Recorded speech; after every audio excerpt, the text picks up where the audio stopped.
உயிரே உயிரே உடம்பில் சிறந்தது எதுவென்று தவித்திருந்தேன், அதை இன்றுதான் கண்டுபிடித்தேன்.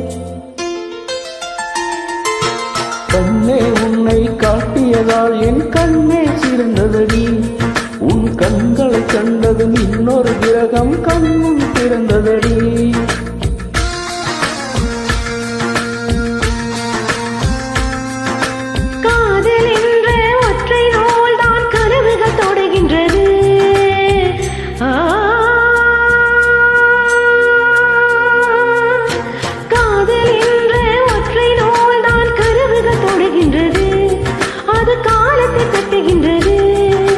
இன்மனம் என்னும் கோப்பையில் இன்று உன்னுயிர் நிறைகின்றதே, இன்மனம் என்னும் கோப்பையில் இன்று